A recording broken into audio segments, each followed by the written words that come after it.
thank you. Thank you to everyone who's joining us today about this conversation that is so important. And I really appreciate all of our panelists today who are speaking out on an issue they know well, and that is the issue of child hunger.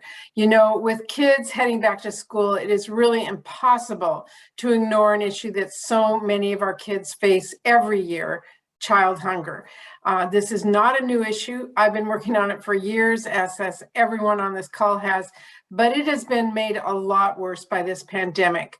For example, this past school year, millions of kids who rely on free or reduced price school meals were left really wondering where to find their next meal with our school buildings closed.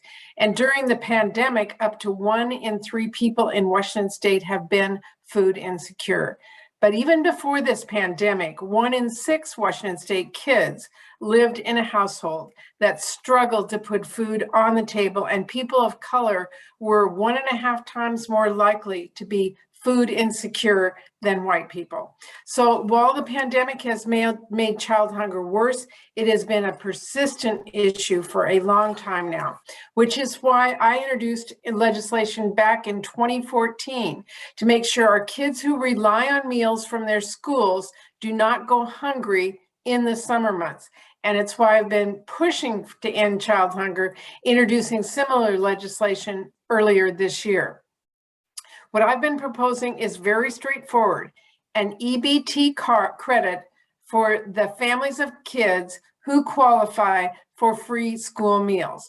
With so many of our kids going virtual last year and so many students who rely on school meals, President Biden thankfully was able to use funding from our American Rescue Plan to take many of the steps that are outlined in my bill this summer, including expanding the pandemic EBT through the summer, which helped feed more than 30 million children from families with low incomes. And as I'm sure our other speakers will make really clear, this was so critical to make sure families could keep putting food on the table during this pandemic.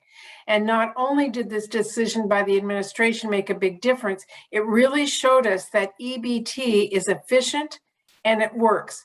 But that assistance is only temporary. Now, the good news is that the Build Back Better budget includes the majority of provisions from my bill and will expand summer EBT permanently. You know, no kid should have to go hungry. It's just as simple as that. It's a moral question, and it's also good for everyone when our children do well. Kids need healthy meals to succeed and live up to their full potential. We know this, because part of building our country back stronger and better is ensuring our kids do not go hungry. We are closer than ever to making this a reality. And as chair of the Senate Health Education Committee, I'm not going to stop fighting until we get this done. So I'm delighted to join everybody on this call today, and I'm really honored to turn it over to Stacy Dean. She is the Deputy Undersecretary for USDA for Food, Nutrition, and Consumer Services. Stacy, thank you for joining us today from Washington, D.C. Go ahead. Oh, thank you so much, Senator.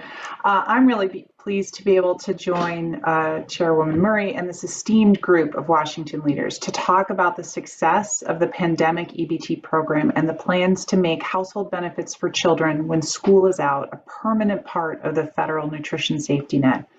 The COVID-19 public health and economic crisis left millions struggling to afford food and keep a roof overhead. And at the peak last December, nearly 1 in 7 households and more than 1 in 6 households with children reported not having enough to eat. As the pandemic ramped up, one of the most acute immediate needs was to help low-income families make up for missed meals when schools are closed. For many families, this is a critical source of nutrition for school-aged children.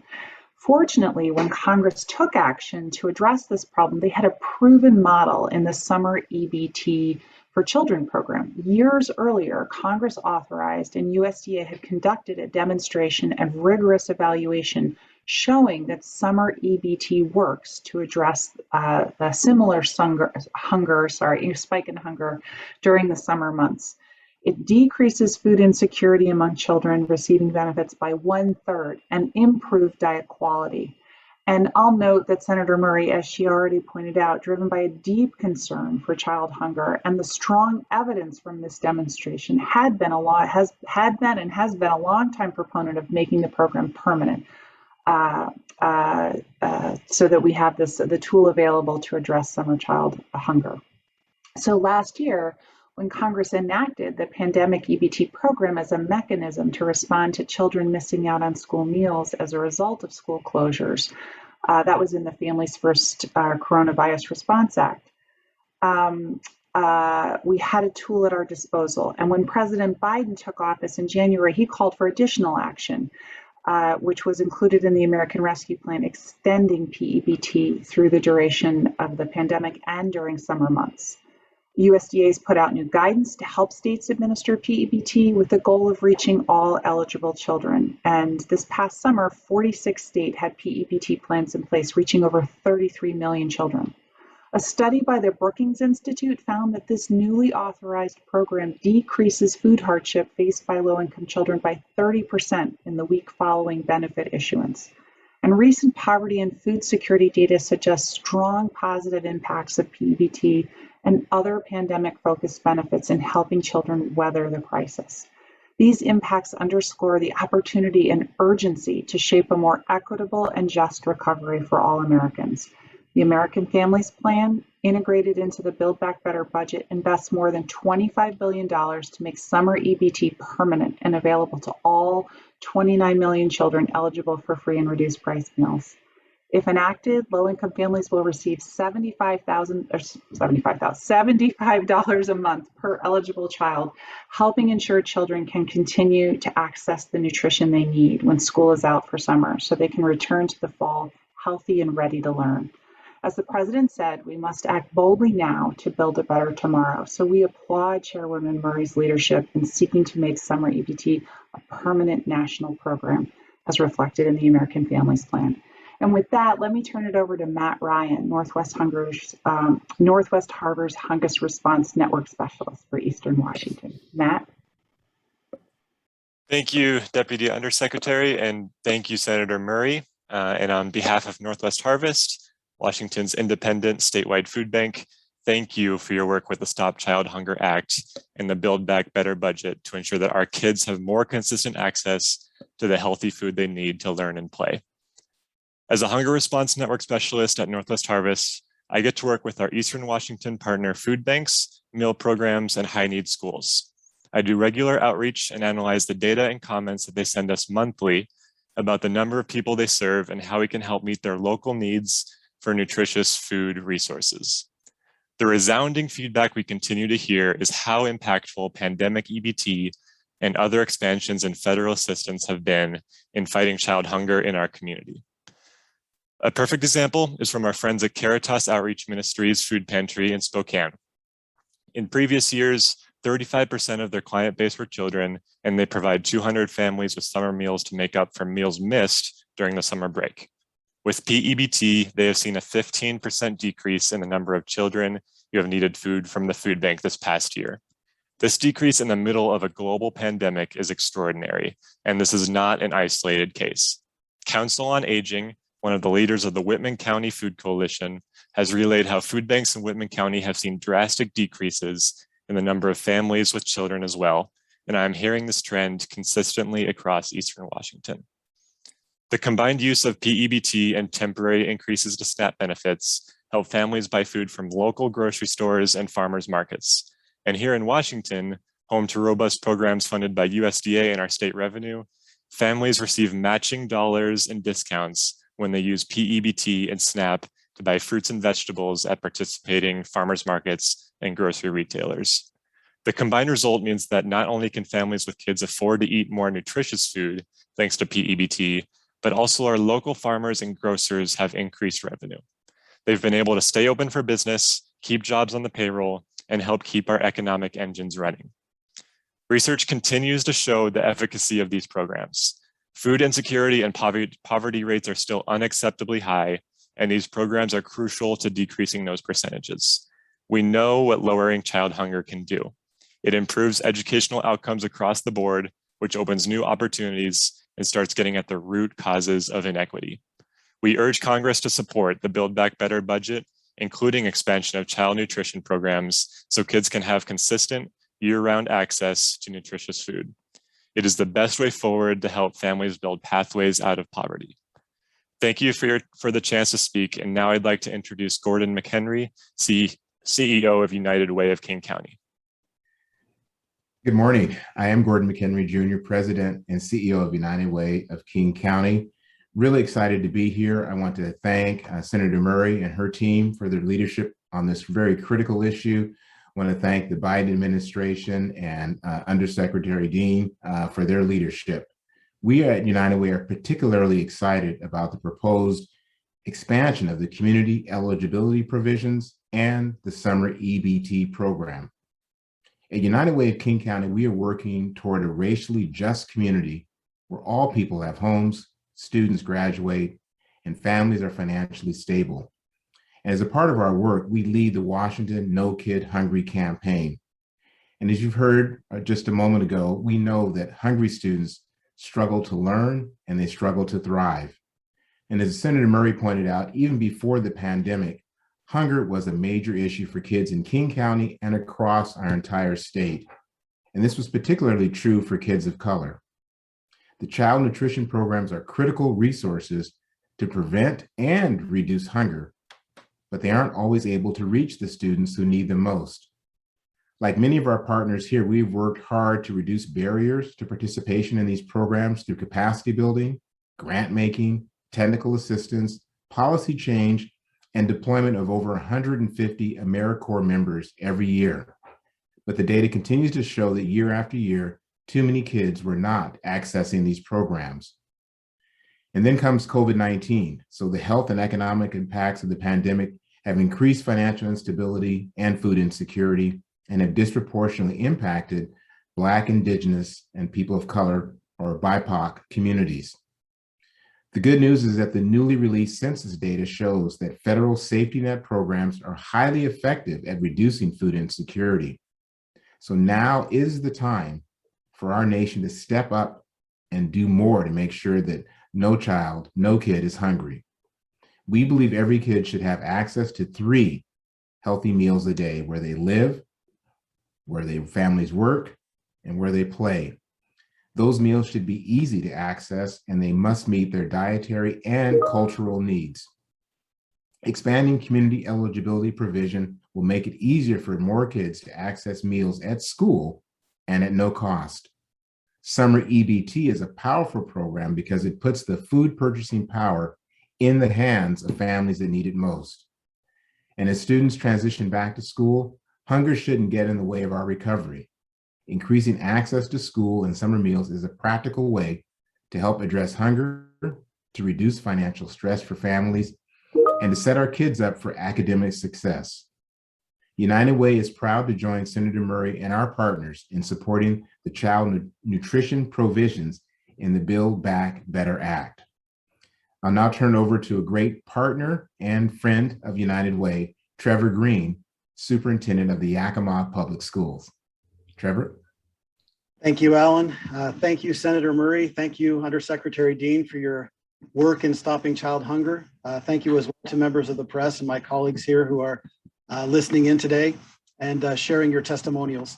I represent a district in South Central Washington, high poverty. We serve over 16,000 students, 80% of which are Latinx and Native American. As a district, we have the privilege also of serving on average over 11,000 students a day, nutritious meals to meet their fiscal needs. Between breakfast and lunch, that comes up to over 3.6 million meals served during the school year. And we offer these meals free of charge to all students in our district due to income eligibility. These federally funded meals serve around 75% of our student population, which demonstrates an obvious need and benefit to the majority of our students in having nutritional access. During the summer months when school is not in session, we do operate a summer meal program serving free meals to anyone in our community ages 1 to 18. We use mobile buses, we use community sites that are strategically located, but even with these strategic efforts to serve students, we are only able to serve on average around 1,000 students a day within our community, with a total of 46,000 of those meals being served between lunch and breakfast during the summer months. However, this is only reaching 10% of our student population who typically have access to programs during the school year. What this means is out of the 365 school days, we have 185 days during the year in which we do not know how students are accessing nutrition and how they are feeding themselves or access to food.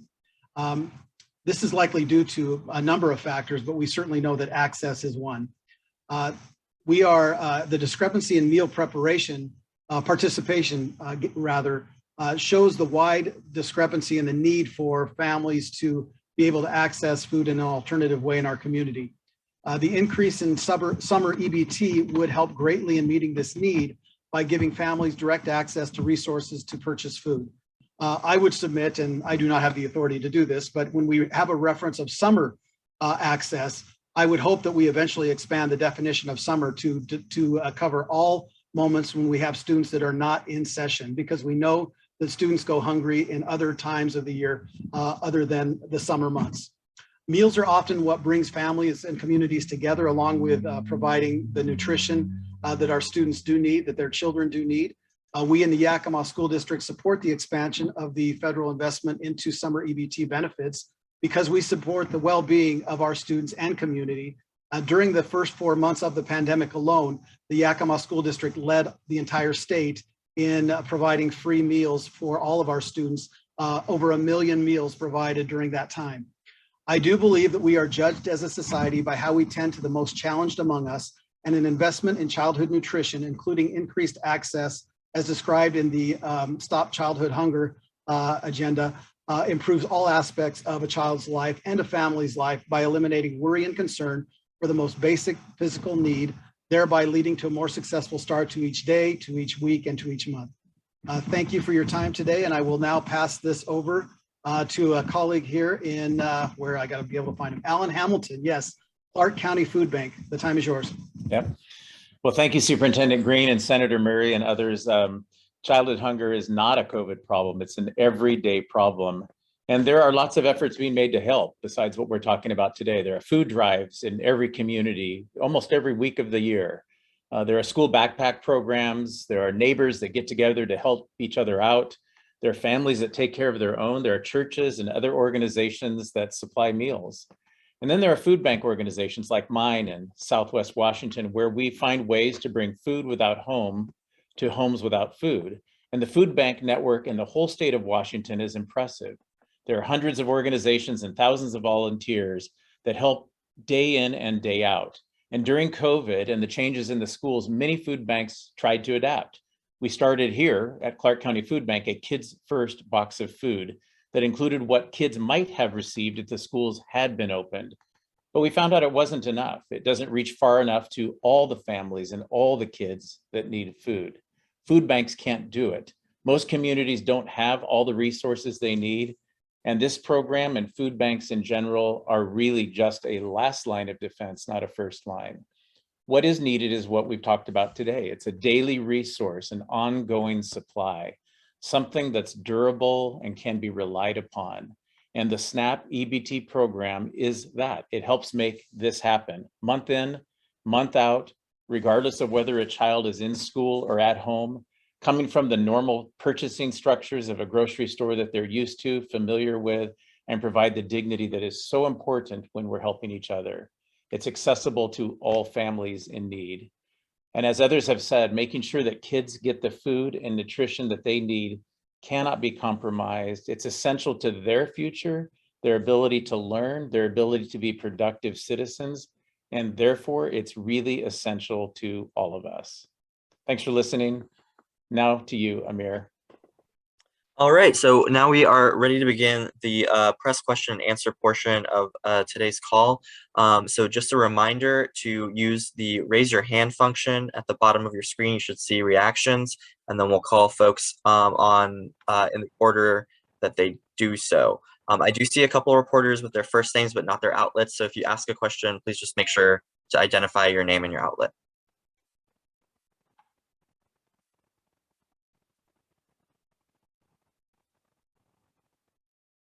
All right, now we've reached the portion of the press call where I say if you're not able to use the raise your hand function and you have a question that you would like to ask, please just go ahead and unmute yourself, identify yourself, and go ahead and ask your question to whichever of our participants.